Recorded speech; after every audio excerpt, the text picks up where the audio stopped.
This is Aaron Crown of MortgageImplode.com, and you're listening to Run to Gold. Welcome back to the 63rd episode of the RunToGold.com podcast. It's New Year's Eve, and isn't that exciting? We'll be beginning a new year, and I hope everybody is implementing provident living principles in their lives so that they don't have so much to fear from the change that we're going to see in 2009, because boy, is it going to be fun. I'd like to talk about a fairly sensitive topic, gold confiscation. Now, usually whenever gold confiscation is mentioned, people get all hysterical. Oh, don't you dare try and take my gold, kind of like taking somebody's guns. I think that there are three main reasons why gold confiscation is highly improbable in the current situation. First, there are great structural differences between the gold environment of 1933 and the gold environment of today. Second, confiscating gold again would be like releasing a guillotine blade on the fragile Federal Reserve note dollar's neck.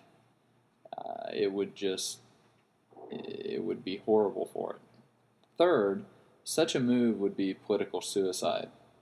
I think even the tyrants like Lincoln or Franklin Roosevelt would shy away from it, mainly because they would lose their political power. Okay, so many of the coin dealers who raise the confiscation issue, they're really just trying to sell collectible coins.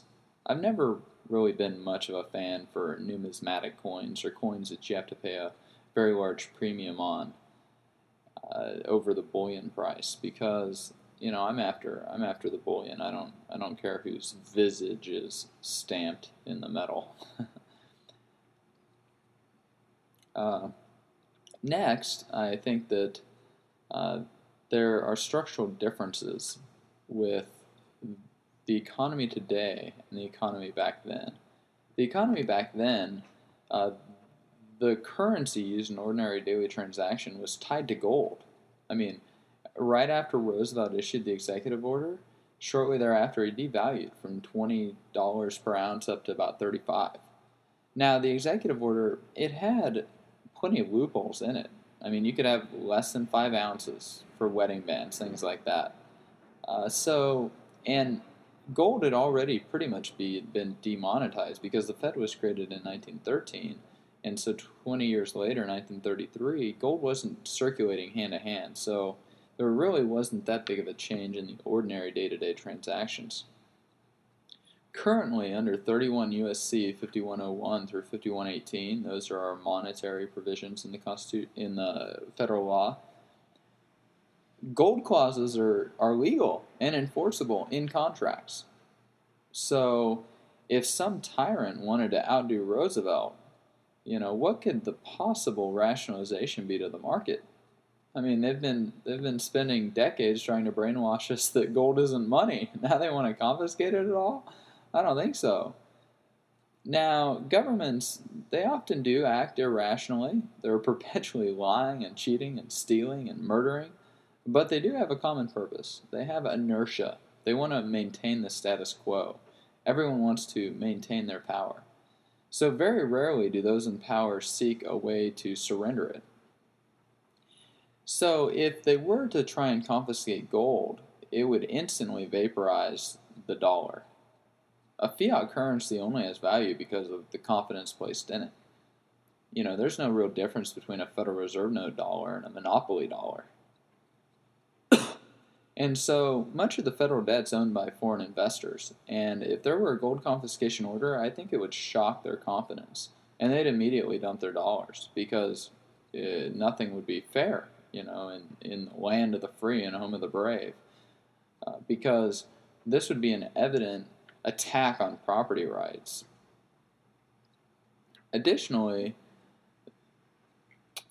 I think it would be political suicide. The Federal Reserve already has huge enemies. I mean, look at the people marching on it. And perhaps it'll get as bad as Iceland. In Iceland, 4% of their population was marching on their central bank. That would be about, a couple million people here. Let's suppose that of the 400 million Americans, there are 150 million investors. Suppose only 3% of that 4.5 million, actually, of that 150 million owns the yellow metal. That's still 4.5 million people. Of course, they bought it so that they could voluntarily comply with a confiscation order. So we'll assume that half of them turn in their gold. That still leaves over 2 million people with their gold. And what is that group like? Well, I've ran into a couple of these gold bugs. They like their guns, and they like their food, and a lot of them have served in the military. They're ardent defenders of their unalienable rights, found in the Declaration of Independence, found in the Constitution, that they swore to uphold when they joined the armed services. Lots of them, highly trained snipers.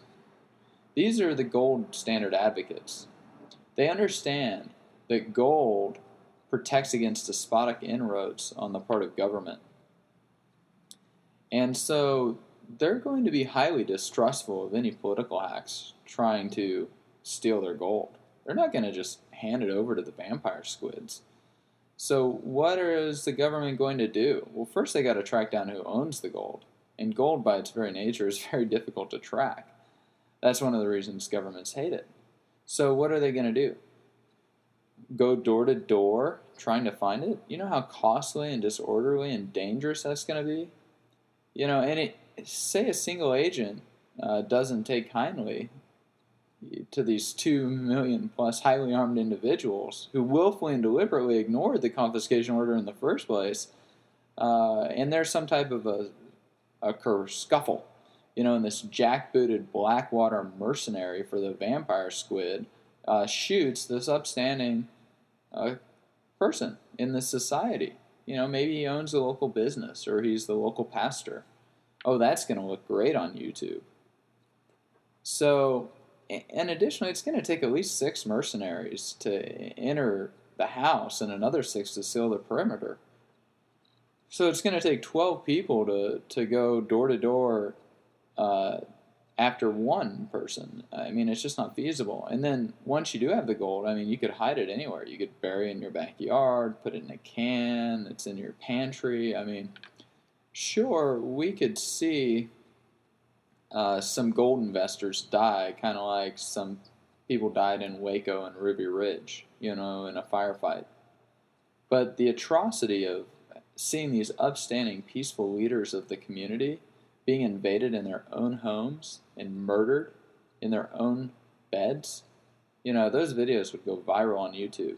And the public outrage would just foment into a fervent political inferno. This is what the British Empire tried to do.